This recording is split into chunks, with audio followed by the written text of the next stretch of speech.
So, meron tayong given na square root ng x plus 5 plus square root of x equals 5. Actually guys, ito radical equation siya. So, yung ginagawa dito is pinag-iwalay mo yung radical sign. So, parang ganito gagawin. So, copy lang natin tong x plus 5 na may square root. Then, yung isang term, lilipat natin sa kabila. So, magpapalit siya ng sign. So, ngayon, ang gagawin naman natin is square root siya both side. Square by both side. Para ma-eliminate yung radical sign. So, ngayon, eto guys, ma-eliminate yung radical sign niya. So, matitira dito is x plus 5. Then, sa part na to is, gagawin natin siyang, expand natin siya. So, katulad ng ginawa natin kanina, square lang natin tong 5. So, magiging 25. Then, 2 times 5, magiging 10 times negative square root of x.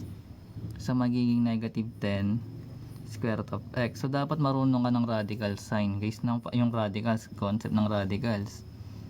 Then, pag in-square natin tong negative x, square root of x, makakancel yung radical sign.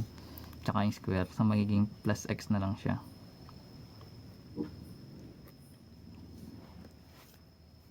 Paano ba yun? Naintindihan nyo? Sinabi ko. Kasi pag Pinoy method natin siya guys, ganito kakalabasan. 5 minus square root of x times 5 minus square root of x. Kasi binomial nga sila. So 5 times 5, that is 25. Then 5 times negative square root of x. So i-multiply lang natin guys. Eto pati nasa labas ha. So may negative 5 square root of x. So yung concept sa pag-multiply ng radicals, ganito naman siya ginagawa. So kung meron kang a times b, then may square root sila parehas. Square root of a times square root of b, pinagkasama lang natin yung loob. Pero kapag meron ka kunyaring a times square root of b, yung isa lang may square root, ganito mo lang siya isasulat. Kasi yung minumultiply natin dito guys is nandito sa labas na 1. Concept ng radicals. Anyways, so magkakaroon tayo ng sa itong negative square root of x tsaka yung 5 naman. So yung negative square root of x times 5 magiging negative 5 square root of x pa rin siya. The negative square root of x times negative square root of x magiging positive yung sign. Then magkakaroon tayo ng square root of x squared. Tama? Kasi x times x squared, so yung square root nandun pa rin. Then simplify natin. So ito magiging 25. Then concept naman ng pag-add subtract.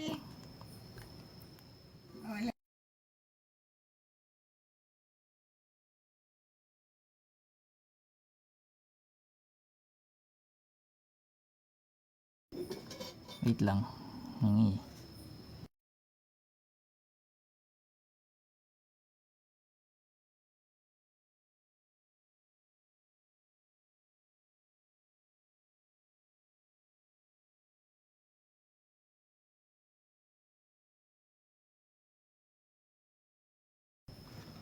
Ayun na. So magkakaroon tayo ng 25 para dito. Ay, ka na ba? So negative 5 minus 5, negative 5 minus 5 magiging negative 10.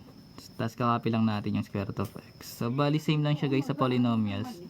Like magkakaroon ka ng, di ba sa polynomials natin kapag meron tayong 3x plus 3x. Ay, thank you po sa gift. Yung ina-add lang natin ito guys. So magkakaroon tayo ng 6, then kakapil lang natin yung x na variable. So halos parehas lang siya dito sa radicals. So kung meron kang 2 square root of x plus 3 square root of x, so ito lang i-add natin. Magkakaroon ka ng 5 square root of x. Ganun lang yung concept. Basta babasahin mo lang yung given. Kung magta-times ka, ibang gagawin mo. Mamultiply mo yung sa loob. Tsaka yung sa labas. Basta ganun siya ginagawa. Then, ito naman guys, yung square root of x na naka-squared, ma-eliminate lang yung square root tsaka yung squared. So, magkaroon tayo ng x doon. Kaya ito yung lumabas. So, once nakabisado mo yung binomial na expand, ganun lang. Square mo lang to, then multiply ka ng 2 sa mga terms na to. Then, square mo rin to. Square pala. Hey, thank you po, Jay, sa Rose. So, ayun na guys. So, after that, syempre, ang gagawin natin next is lipat natin yung ibang terms na walang radical sa left side. Then yung sa loob na ito guys, sa right side, iiwan natin yung may radical sign. So bali magkakaroon tayo ng x plus 5. Then yung 25 ililipat natin. So magiging negative 25 siya. Then yung x dito magiging minus x. Then equals negative 10 square root of x.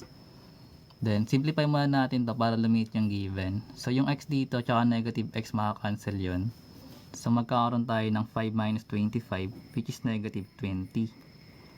Tama? Kasi integers guys. So pagdating naman sa integers, total concept na lang din naman to. So pagdating naman sa integers, meron tayong same sign. Na kunyari meron tayong a9 plus 3. So pag same sign guys, magiging 12 yung sagot, 'di ba? Kasi in-add lang natin yung mga numbers. Then kinakopy natin yung sign. So for example, merong negative 9 minus 3. So same sign pa rin siya. Bakit? I-consider mo yung katabing operation. So kung negative tong isa, then negative din yung katabi niya, minus kasi. So magiging negative 12. Kakopy mo lang yung sign, then i-add mo yung numbers. Ayun sa same sign. Basta i-consider mo lagi yung katabing operation. Then pagdating naman sa opposite sign, kunyari meron tayong 9 minus 3. So sinusubtract lang natin sila guys. Then yung ikakopy yung pinakamalaking sign ng number na bigger. Ano daw?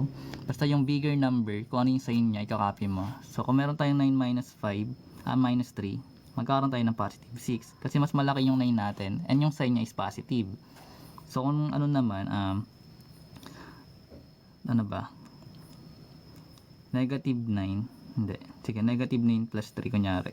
So kung negative 9 plus 3 yung given, so opposite sign sila kasi ito minus or negative yung sa plus, katabi niya yung plus. So opposite sign, hindi naman tayo nagta-times.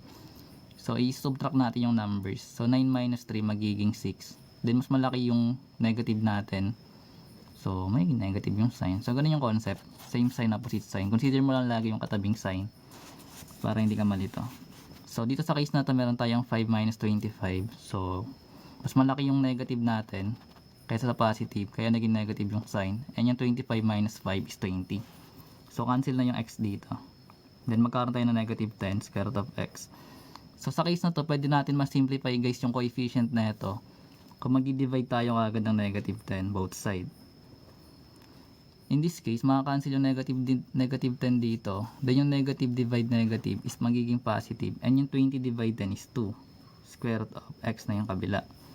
Then to solve for variable x, 'di ba? Kailangan natin mag-square both side para ma-eliminate din yung radical sign. So yung 2 squared magiging 4. Then yung square root pati squared makakancel, matitira is x. So ibig sabihin yung magiging value ng x natin doon is 4. Para ma-check mo kung tama, plug mo siya dito. So meron tayong square root ng x plus 5 plus square root of x equals 5. Then yung nakuha nating value ng x is 4. So magkakaroon tayo ng 4 plus 5 plus square root of 4 equals 5. So yung 4 plus 5, that is 9. Then yung square root of 4 is 2. Then yung square root of 9 is 3. And 3 plus 2 is 5. Ibig sabihin tama. Ito siya ginagawa. Kailangan mo i-eliminate lagi yung isang radical muna o radical sign. So yung isang radical sign, lilipat mo sa kabilang side.